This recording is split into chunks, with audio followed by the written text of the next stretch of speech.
कभी सोचा है कि श्राद्ध पक्ष में कौवे क्यों पुकारते हैं? क्यों अचानक हवाएं भारी लगने लगती हैं?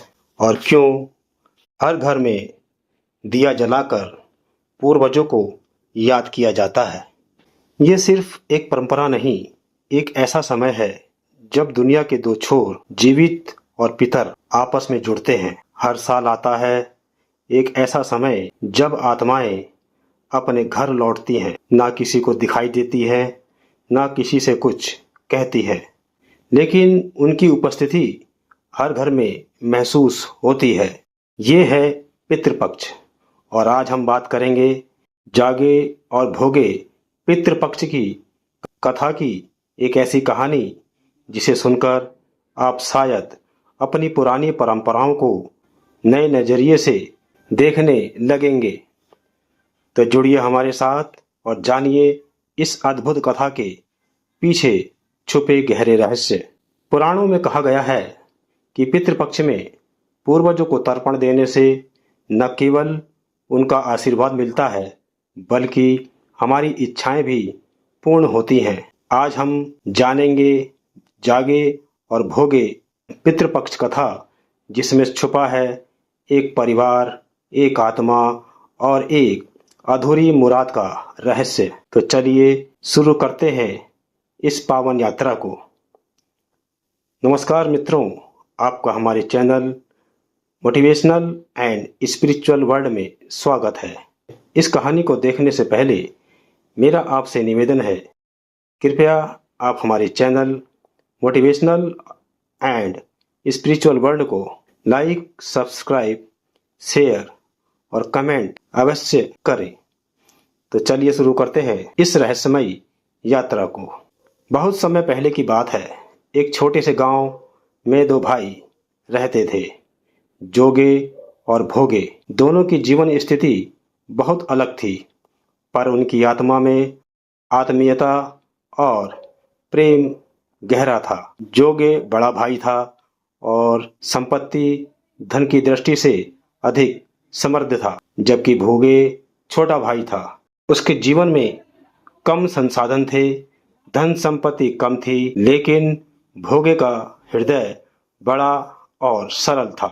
भोगे की पत्नी विनम्र और सच्ची थी। जोगे, जो बड़ा भाई था, वह संपन्न, मान प्रतिष्ठा, दिखावे का महत्व जानने वाला था। वह जीवन में सुविधा, भोग भाव को महत्व देता था।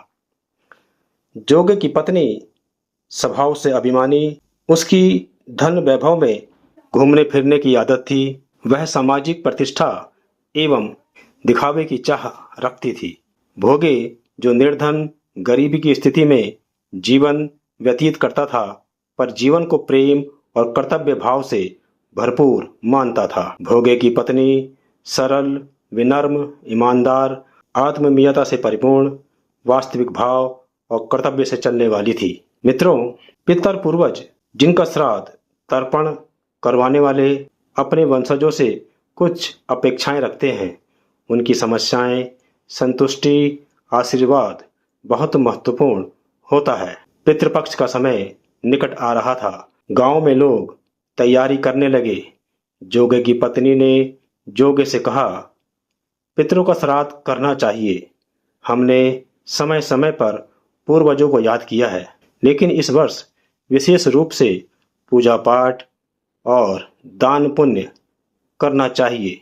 मैंने सोचा है कि इस वर्ष थोड़ा बड़ा आयोजन करते हैं।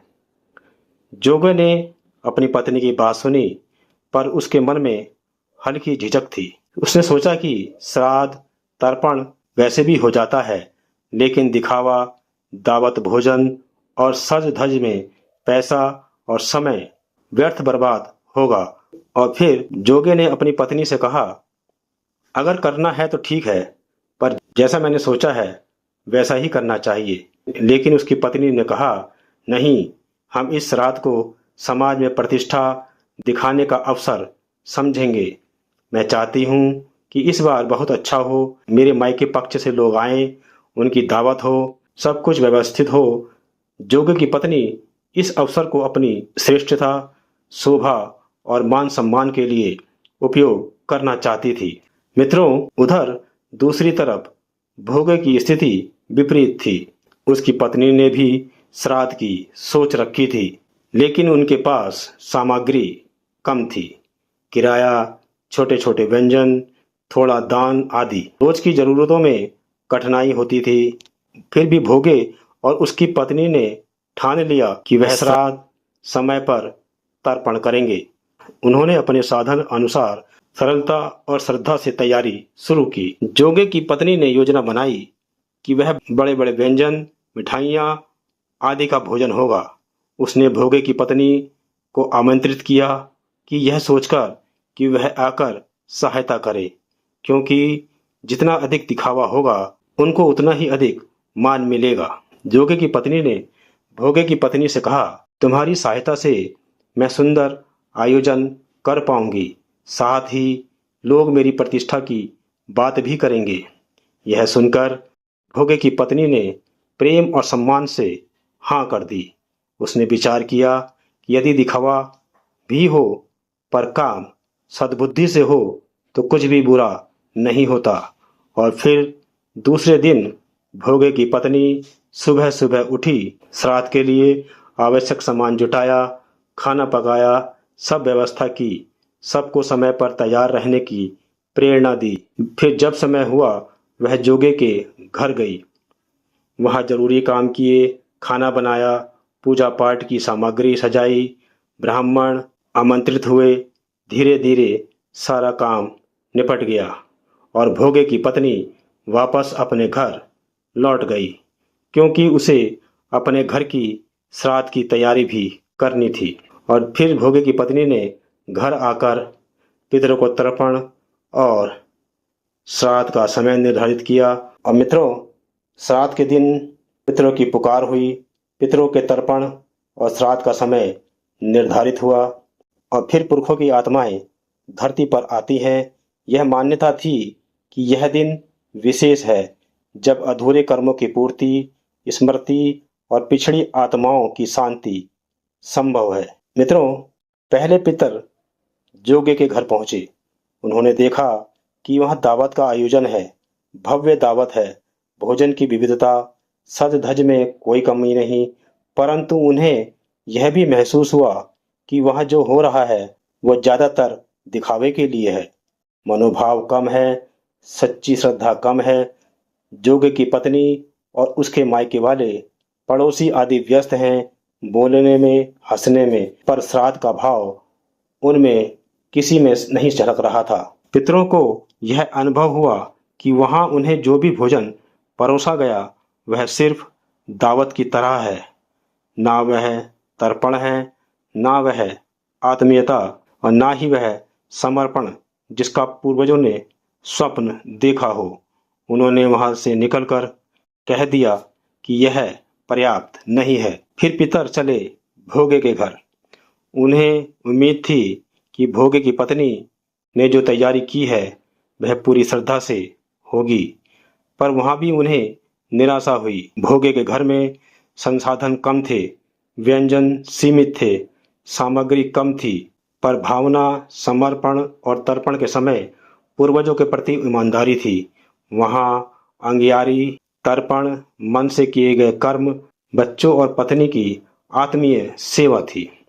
भोगे की पत्नी ने जो सेवा की थी वह बिना दिखावे के, बिना घमंड के और सच्चे हृदय से की थी।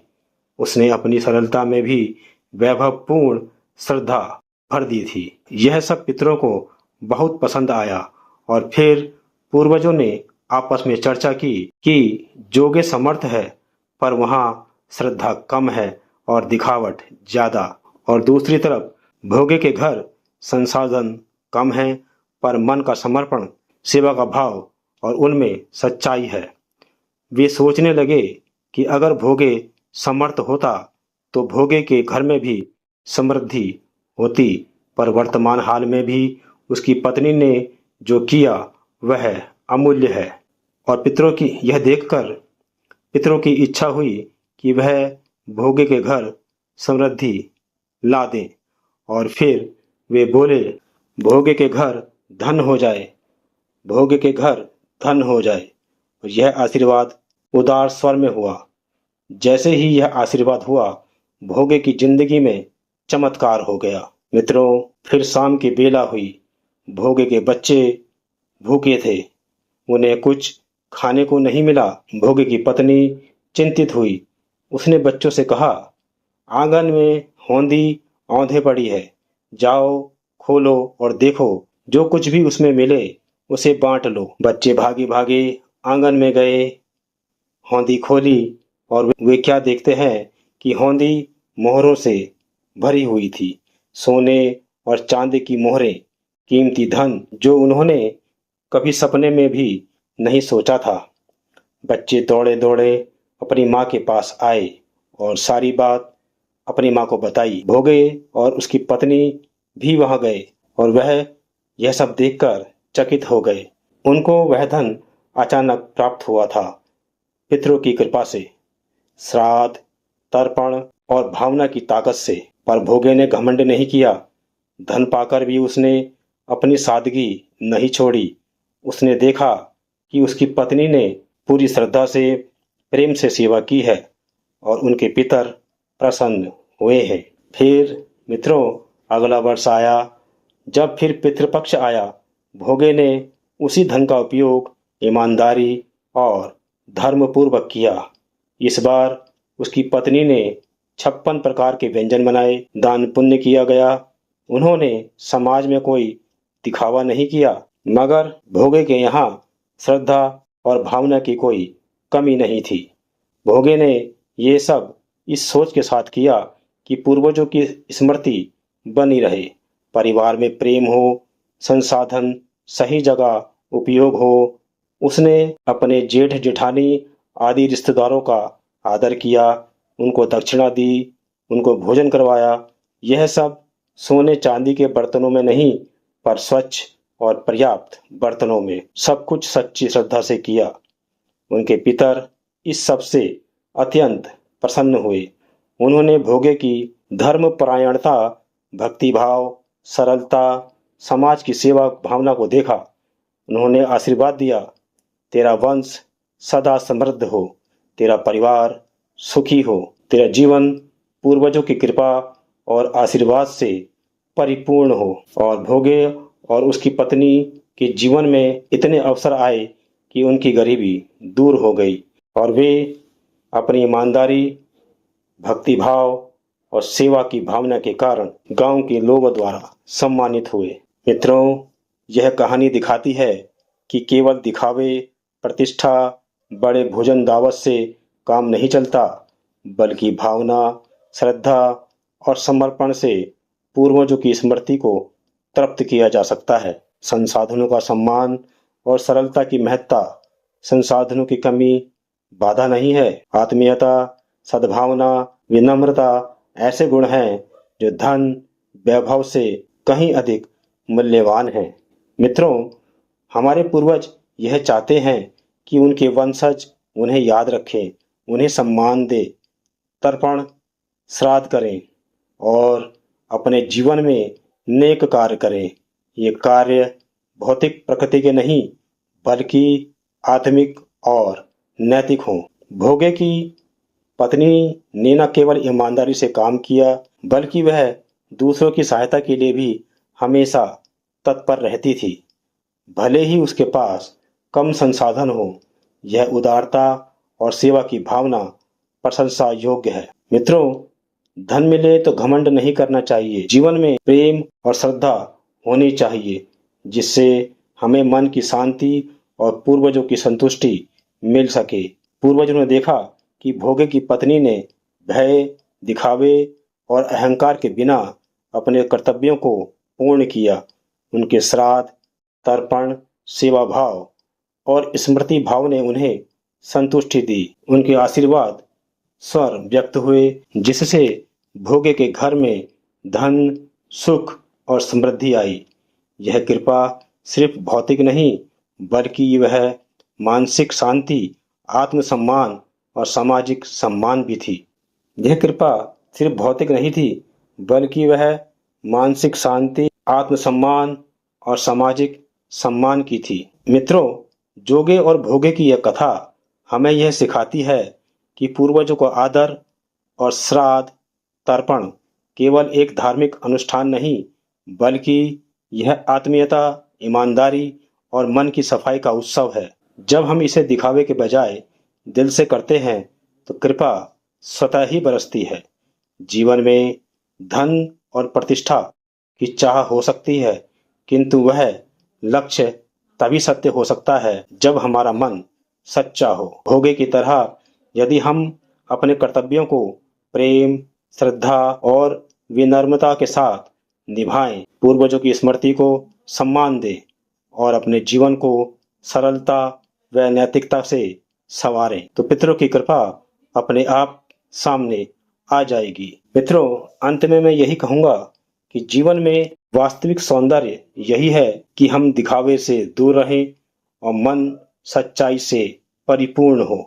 तो साथियों, मैं उम्मीद करता हूं कि आपको यह कहानी पसंद आई होगी।